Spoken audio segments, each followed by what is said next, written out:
चलिए दोस्तों, रिटायरमेंट में हम और आगे बढ़ते हुए एक नया टॉपिक देखते हैं। इसका नाम है different methods of payment to retiring partner. हम पार्टनर को जब पैसे देंगे तो किस तरह से देंगे, क्योंकि अभी तक जितने भी हमने क्वेश्चन किए उसमें पैसे हमने दिए नहीं, एक बात भी है ना। सारे केसेस में हमने लोन अकाउंट में ट्रांसफर कर दिया। अब यदि पैसे देते हैं तो कैसे देंगे, तो उसमें अलग अलग तरीके हैं। पहला है आप लमसम दे देते हैं, जितना देना है पूरा का पूरा दे दिया। दूसरा है कि आपने कुछ पैसे अभी दे दिए, बाकी लोन अकाउंट में ट्रांसफर कर दिए। ठीक है। फिर तीसरा एक तरीका होता है जिसमें आप इंस्टॉलमेंट में पैसे देने हैं। तो अलग अलग तरीके हैं। ठीक है। अभी जो हम देख रहे हैं वो है पार्शियल पेमेंट। पार्शियल पेमेंट मतलब कुछ पैसे दे दिए, कुछ देना बाकी है। तो बहुत सिंपल है। ठीक है। एकदम इजी क्वेश्चन लिया है इसमें हमने, तो मेरे ख्याल से कोई भी दिक्कत आपको नहीं जाएगी। और आप चाहें तो इस लेक्चर को यहीं पे बंद करके ये क्वेश्चन आप खुद से ट्राई करें, और उसके बाद यदि नहीं बनता है तो लेक्चर देख लें, क्योंकि बिल्कुल आसान है। फिर भी यदि आप कंटिन्यू करना चाहते हैं तो डेफिनेटली आप देख सकते हैं इस लेक्चर को। ठीक है। तो चलिए लेट्स स्टार्ट। क्या बोलता है question? Akram, Bakram and Chotu are partners in a firm sharing profits in the ratio 3:2:1 respectively on 31st March 2017. The balance sheet of the firm stood as। एक मिनट, यहाँ पे कलर चेंज कर लूं मैं, black. तो देख लेते हैं क्या इसमें रिवॉल्यूशन वगैरह में आएगा। तो क्रेडिटर्स, कैपिटल अकाउंट, ऑब्वियस सी बात है capital account, partners capital account में आ जाएंगे। Cash, debtor, stock, building, profit and loss, ये आ जाएगा। क्या है, प्रॉफिट है कि लॉस है, जल्दी बताइए। ये है आपका loss. Bakram retired on the above mentioned date on the following terms. Building to be appreciated by ₹7,000. Revaluation में आएगा। Provision for doubtful debt to be made at 5% on debtor. Revaluation में आएगा। Goodwill of the firm is valued at 18,000 and adjustment in this respect to be made on in the continuing partners capital account without raising the goodwill. Goodwill को हम वैसे भी raise नहीं करते, नहीं भी बोला होता तो भी करने का तरीका सेम रहता है। इसमें कंफ्यूज मत होना आप कि क्या लिख दिया है विदाउट रेजिंग द गुडविल, है ना, वो वैसे भी नहीं करते हैं। Goodwill of the firm is valued at 18,000। अब बकरम रिटायर हो रहा है, बकरम का शेयर है 2/6 मतलब 1/3। 1/3 ऑफ 18,000 कितना होता है? 6,000। तो हमको उसको 6,000 रुपए देना पड़ेगा। ये 6,000 रुपए कौन देगा? ऑब्वियस सी बात है जो गेन कर रहा है वो ही देगा। तो शायद आगे नया रेशियो वगैरह दिया होगा तो आगे पढ़ने में पता चलेगा। ठीक है, इसको यहीं पे अभी छोड़ देते हैं। ₹3,000 to be paid to Bakram immediately and the balance in his capital account to be transfer to his loan account. ठीक है, 3,000 तुरंत दे दिया, बाकी लोन अकाउंट में ट्रांसफर कर दिया। हाँ, अब आ जाते हैं कि ये 6,000 जो उसको देना है ये कौन देगा? तो ऑब्वियस सी बात है अकड़म और छोटू देंगे। किस रेशियो में देंगे? उनके गेनिंग रेशियो में देंगे। क्या उनका गेनिंग रेशियो हमको कैलकुलेट करना पड़ेगा? बिल्कुल भी नहीं करना पड़ेगा। क्यों नहीं करना पड़ेगा? क्योंकि ये 3:1 ही उनका गेनिंग रेशियो है। क्या बोला मैंने? ये 3:1 ही उनका गेनिंग रेशियो है। क्यों? क्योंकि कुछ भी नहीं दिया हुआ है, केवल ये दिया हुआ है कि बकरम फर्म छोड़ के जा रहा है। डन। ठीक है, 3:1 कितना हो जाएगा? डिवाइडेड बाय 4 इंटू 3 हो जाएगा 4,500 और 1,500।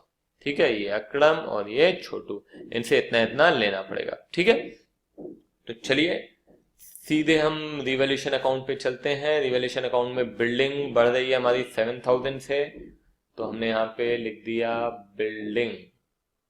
बिल्डिंग बढ़ रही है कितने से? 7,000 से। ठीक है, उसके बाद provision for doubtful debt to be made at 5% on debtor. Debtor कितना है? 8,000। 8,000 का 5% 400। तो 400 रुपए कहां लिखे? डेबिट में, क्रेडिट में? प्रोविजन 400। ठीक है, हाँ। उसके बाद आइए goodwill of the firm to be valued at 18,000। ठीक है, तो ये तो अभी यहाँ पे आएगा नहीं। रिवैल्यूएशन में केवल दो ही चीजें दिखाई दे रही हैं। ठीक है, तो 7,000 और ये 400, बस, इसके अलावा कुछ भी नहीं है। तो ये आपका प्रॉफिट हो गया, प्रॉफिट 6,600। ठीक है, तो 6,000 600 अकड़म बकड़म छोटू, इनका शेयर था 3:2:1, तो ये हो जाएगा 3300, 2200 एंड 1100, राइट। ये हो गया आपका प्रॉफिट ऑन रिवैल्यूएशन, ठीक है। अब यहाँ पे सीधे हम आ जाते हैं बाय बैलेंस। तो कितना है इनका, 15,000, 10,000, 10,000, ठीक है। 15,000 अकड़म, 10,000 बकड़म और 10,000 छोटू। और क्या है देखिए जरा, रिवैल्यूएशन का प्रॉफिट बाय रिवैल्यूएशन का प्रॉफिट अभी फाइंड किया हमने 3300, 2200 और 1100, ठीक है, ये भी हो गया। इसके अलावा लॉस था, ध्यान कीजिए, प्रॉफिट एंड लॉस, कितना लॉस था देखिए जरा, ये 1200, तो 1200 भी अपन यहाँ पे लिख देते हैं। तो 600, 400 और 200, ठीक है, ये हो गया, रिवैल्यूएशन हो गया। अब गुडविल उसको देना है कितना, 6,000, कौन देगा, अकड़म और छोटू, ठीक है। तो बकड़म को 4,500 और 1,500, 4,500 कौन दे रहा है, अकड़म दे रहा है, और 1,500 कौन दे रहा है, छोटू दे रहा है, ठीक है। इसके अलावा कुछ है क्या, नहीं, इसके अलावा कुछ भी, लॉस हमने लिख लिया। हाँ, यहाँ पे ये अकड़म से हमको लेने हैं 4,500 और 1,500 लेने हैं इससे। किस चीज के हैं ये, गुडविल के हैं, ध्यान रखिएगा ना, ये गुडविल है। और यहाँ पे हमने लिख दिया बकड़म, ठीक है, 4,500 और 1,500, ठीक है। अब मेरे ख्याल से खाली हमको क्या करना है, बैलेंसिंग करना है। तो चलिए बैलेंसिंग करते हैं। 10,000 प्लस 2,200 प्लस 4,500 प्लस 1,500, ये हो जाता है 18,200, ठीक है, 18,200, ध्यान रखिएगा। अब हमको 18,200 माइनस 400, हमको देना है 17,800, जिसमें से हमने तुरंत दे दिया। तुरंत कितना दिया देखिए, आखिरी में क्वेश्चन में लिखा था, क्या लिखा है, ₹3,000 टू बी पेड टू बकड़म immediately and balance in his capital account to be transfer to his loan account, ठीक है। तो हम क्या करेंगे, हम तुरंत इसको पैसे दे देते हैं टू कैश, कितना दे दिया, 3,000, और बाकी ट्रांसफर कर दिया टू बकड़म लोन अकाउंट। तो टू बकड़म्स लोन अकाउंट कितना हो जाएगा, ये बैलेंस कर लो आप, 18,200 माइनस 3,400। आधी बात समझ में, सिंपल है। ये हमने क्रेडिट किया, ये उसको कैश दे दिया, बाकी जो बचेगा वो लोन अकाउंट में ट्रांसफर कर देंगे। 18,200 माइनस 400 माइनस 3,000, तो ये हो जाएगा 14,800, 14,800, ये हो गया बकड़म्स लोन अकाउंट, ठीक है। बाकी को क्या कर दो, बैलेंस कर दो आप।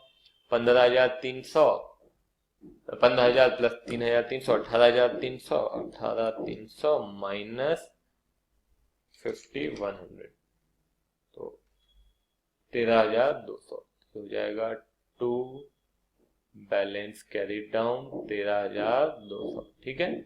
और यहाँ 10,000 प्लस 1,100 माइनस 1,700, तो ये हो जाएगा 9,400, 9,400, क्लियर है ये, ठीक है।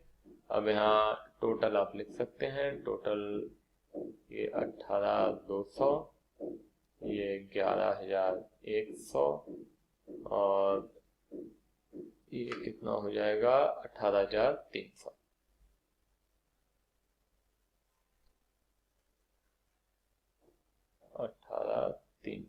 ठीक है, ये 11,100, ये हो गया। बहुत सिंपल है यार, एकदम सिंपल। फर्क क्या हुआ, केवल यहाँ पे 3,000 कैश दे दिया, बाकी अपन ने लोन अकाउंट में ट्रांसफर कर दिया, वेरी सिंपल। अब सीधे आ जाओ बैलेंस शीट में, this is also very simple. Balance sheet आप पुरानी उठाइए, देखिए बैलेंस शीट में क्या क्या दिया हुआ है। कैश में चेंज डेफिनेटली रहेगा। क्यों रहेगा कैश में, क्योंकि आपने अभी पैसे दिए हैं। आपके पास कैश कितना था, देखिए आपके पास कैश था 4,700, देखो आप यहाँ पे 4,700 था, ठीक है, जिसमें से अभी आपने पेमेंट कर दिया, कितना पेमेंट किया उसको, 3,000, तो बाकी कितना बचा, 1,700। कैश अकाउंट बनाने की जरूरत नहीं है, बहुत सिंपल सी वर्किंग है, क्योंकि और कुछ था ही नहीं। 4,700 माइनस 3,000, ये हो गया, ठीक है। अब क्या करना है, अब आइए आप बाकी चीजें देख लेते हैं, क्या क्या था। डेटर था, डेटर का प्रोविजन शायद आपने बनाया था 8,000, और प्रोविजन हमने बनाया था 5% 400, ये हो गया 7,600। उसके बाद स्टॉक, स्टॉक में कोई चेंज था क्या, नहीं, स्टॉक में कोई चेंज नहीं है, 11,690, ठीक है। बिल्डिंग में कोई परिवर्तन, बिल्डिंग बिल्डिंग बिल्डिंग में